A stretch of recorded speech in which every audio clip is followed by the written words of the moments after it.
Ada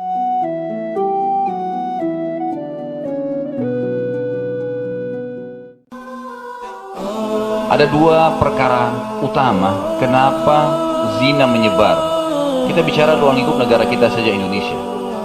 Yang pertama, karena banyaknya masyarakat muslim Indonesia belum paham kalau pernikahan itu tidak ada hubungannya sama prestasi dunia. Sekali lagi, pernikahan tidak ada hubungannya sama prestasi dunia. Tidak ada hubungannya jadi sarjana dulu, punya perusahaan dulu, punya rumah sendiri dulu, punya mobil dulu. Itu nggak ada hubungannya sama syariat. Tidak ada hubungannya nikah sama prestasi dunia. Loh Ustaz, saya laki-laki, kalau saya mau nikah saya nggak punya penghasilan, saya tidak punya kerja, pengangguran, saya mau beli makan apa istri saya?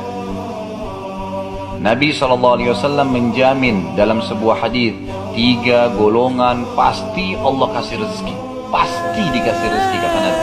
Yang pertama, mujahid yang berperang di jalan Allah, pasti dikasih rezeki. Orang jihad tidak ada kerjaannya, tidak ada, cuma tiap hari perang.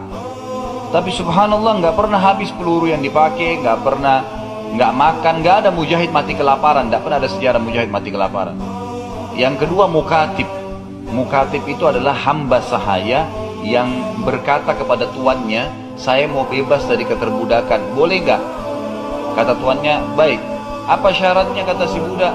Lalu kata tuannya, kau bayar kepada saya 1 juta. Kata budak, boleh nggak saya cicil 100 ribu sampai 10 bulan, setiap bulan 100 ribu, supaya 10 bulan saya bebas dari keterbudakan. Kata tuannya, boleh. Misalnya, sepakatlah antara tuan sama budaknya ini. Dalam Islam ada hukum keterbudakan, didapat dari 2 sumber. Dari peperangan jihad, kalau terjadi perang antara muslimin sama orang kafir dan menang, maka semua personil yang ada di pasukan kafir menjadi budak muslimin. Dan hukumnya mereka dianjurkan untuk dibebasin, dididik, diajak masuk Islam, diberikan makan, pakaian.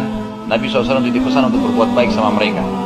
Dan budak ini bisa diperjualbelikan, bisa dijadikan sebagai alat untuk membersihkan kesalahan kita, namanya kafarah.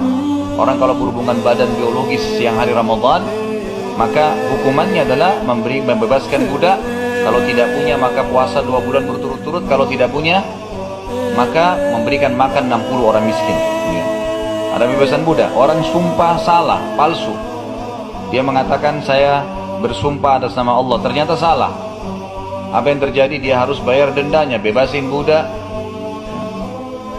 berpuasa 3 hari berturut-turut, atau dia memberi makan 10 orang miskin. Jadi budak bisa dijadikan sebagai alat kafarah. Bisa juga menjadikan ibadah secara umum, karena dia bisa dijadikan sebagai ibadah secara umum dengan cara bebasin budak begitu saja. Dan bebasin budak bisa langsung mengatakan saya bebaskan kamu, atau mukatabah.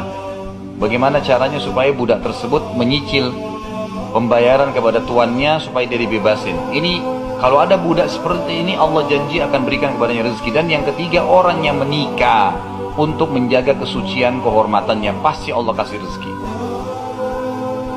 Rahasianya, kalau anda pun masih pengangguran, boleh nikah, boleh. Gak ada hubungannya sama ijazah S1, S2, S3, punya perusahaan 2 atau 3, atau nanti punya mobil, atau nanti punya ini dan seterusnya. Itu tidak ada hubungannya sama pernikahan dalam syariat Islam. Ini yang membuat di Indonesia banyak orang terlambat nikah gara-gara ini. Ego orang tuanya luar biasa. Nggak boleh nikah dulu, nak, tunggu kamu jadi sarjana.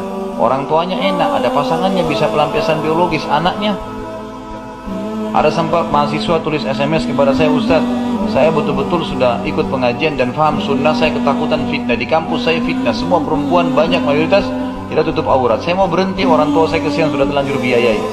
Saya mau minta nikah, orang tua saya kasih syarat harus jadi sarjana dulu, sementara masih baru tingkat 1 kuliah. Sabar 3-4 tahun, orang tuanya enak benar, bisa ada tempat pelampiasannya. Anaknya, kenapa harus ego begini? Karena pemahamannya harus ijazah dulu, harus prestasi dulu. Gak ada hubungannya ini. Nabi SAW mengingatkan, wa ankihul akfa aminkum, menikahlah dengan orang yang sepadan dengan kalian. Kalau teman-teman laki-laki masih pengangguran atau penghasilannya 1 bulan masih 500 ribu, 1 juta, masih dianggap kurang, nikah dengan perempuan yang bisa mengelola uang sebanyak itu. Jangan nikah sama perempuan kosmetikanya 2 juta, nggak bisa, habis untuk kosmetika saja. Cari perempuan yang kosmetika pakai bedak 15 ribu, 20 ribu, aman. 1 juta bisa dipakai. Dan itu pesan Nabi, nikah dengan orang yang sepadan. Memang begitu. Orang yang setara pendidikannya, orang yang setara secara fisik, orang yang punya setara secara bahasa dan tradisi, itu masuk dalam sepadan. Tapi di sini, kalau masih laki-laki cuma mampu beli nasi padang sebungkus sehari, ya makanlah berdua. Tapi tidak harus tunda pernikahan gara-gara itu.